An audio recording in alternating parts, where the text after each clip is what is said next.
Okay, this video is about shadow shaded effects. So in this tutorial here, on this character, you'll see there's a faint shadow behind the character moving.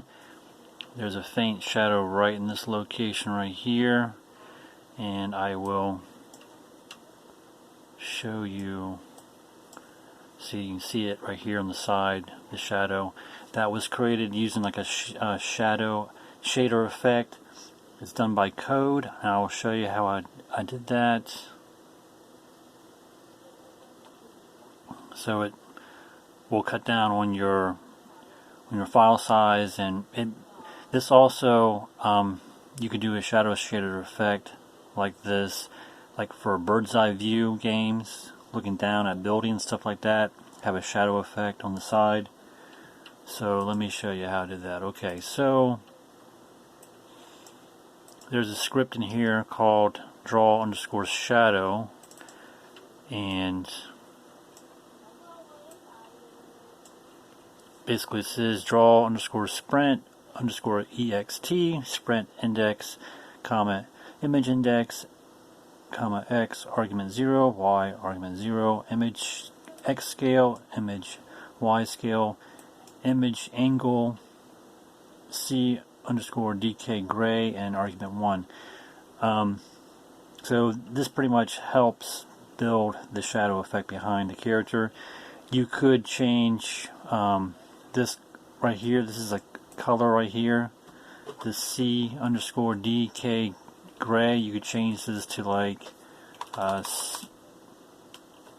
C aqua, C black, C blue. You can change it to different colors. So it changes your color of your shadow behind the character or the building to that color effect. So I choose red, and then you could also you might be able to mess with this image angle thing, but probably not. This is one thing I know you can mess with. Make sure your naming is going to be draw_shadow in the script. Make sure it's, because you'll need that for this next part I'm going to show you. So that's one thing you can change in the script. Here's the color, and then in the character itself, you have a draw event for that shadow effect. So in the draw event, it's going to state draw_shadow, comma 7, comma 0.5, comma parentheses, semicolon. So you can and then draw the self, so that way it sticks to the character when he's moving. You could potentially, I think you could change the 7 to like a 3, and then change 0.5 to like 0.8 or something. That I think also that talks about, it pretty much does how faint or how dark the shadow is going to be. So this is the opacity pretty much, and then the 3, or if you change this to 3 or 10 or whatever, that's going to, I think, change the position of the shadow. So let me see. Okay, so let me copy this. So draw_shadow. This 0.8 is the opacity, and then this 3 right here in front of it, that's pretty much the size of your shadow, I believe. Draw to self, so it stays together with the person. Then with the next object, which is him running, you have a running sequence here. So it shows, images here. Him running, there's 2 images that make him run back and forth. And the object 0, is just him staying still.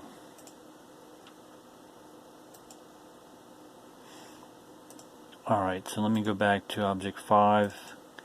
So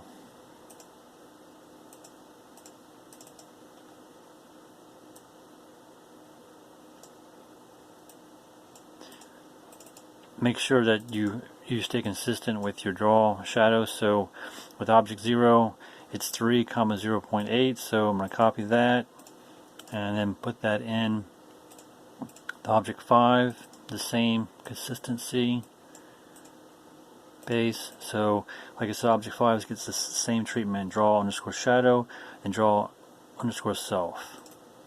And then I have it parented. I have the running sequence parented to object 0 because object 0 is what you start out first with, where he's standing there and not doing nothing. Alright, and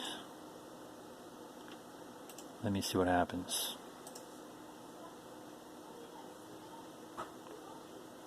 Alright, so it made, what happened here, it made the shadow a lot darker,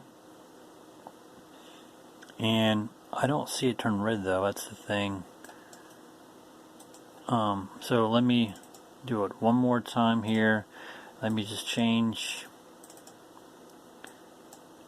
the opacity. Maybe I can make that a 10, make this a 10. I'm just trying to see if I can make it bold. Alright.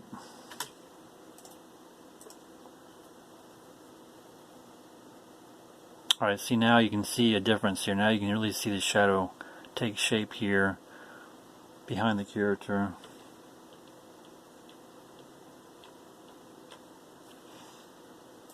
And then, like I said, as far as the color is concerned, it should have changed to red, but I don't know why it didn't change the color.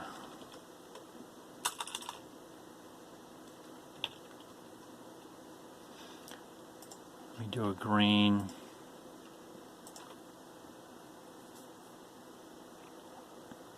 Okay, now I did it here for some reason. I did the green, it made the shadow green. I don't know why the red didn't work. Maybe it's not really built into Game Maker Studios, even though it's showing up as a listing.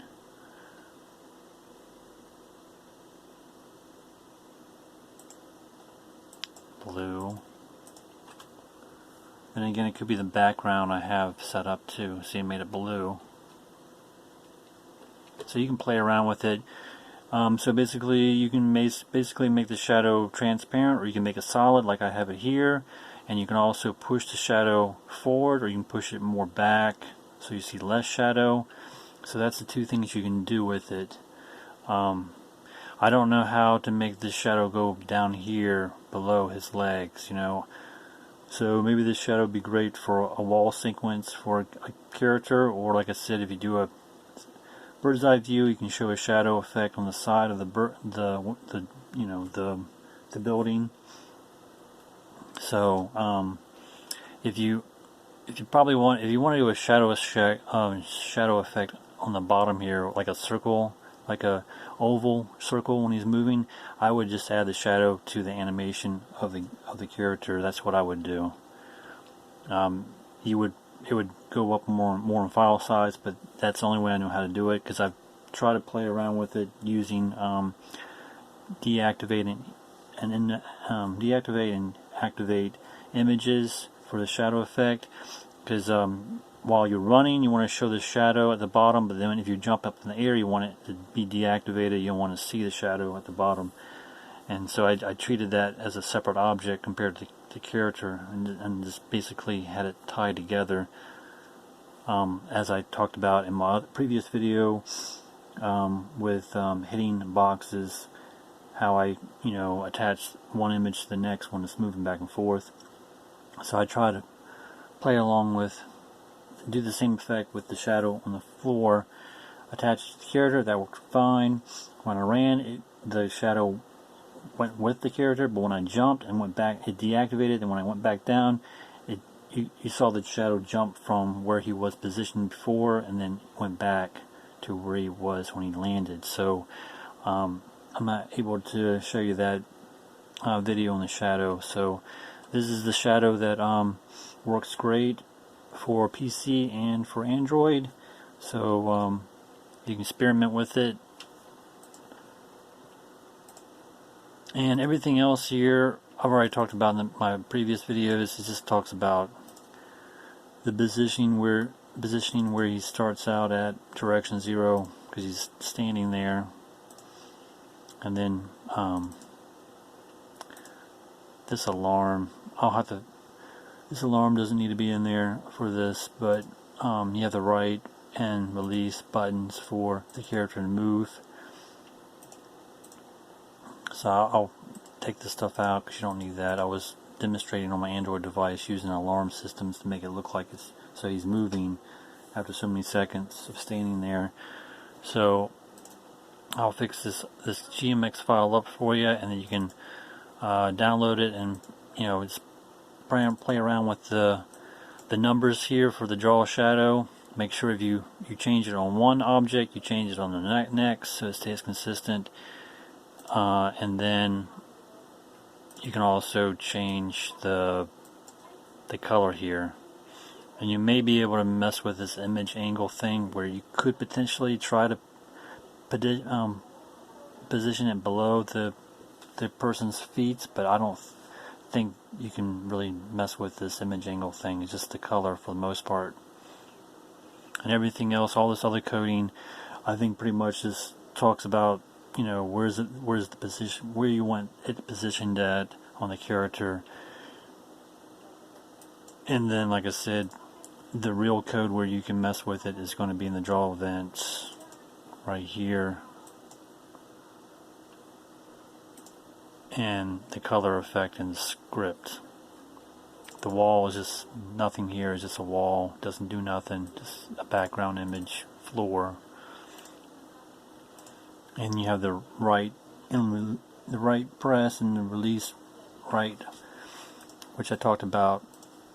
When you release the right, it goes to object 0 from running to stopping. When you press the right button, he's going from object 0 from not moving to moving. Alright, well, thanks for watching, and subscribe.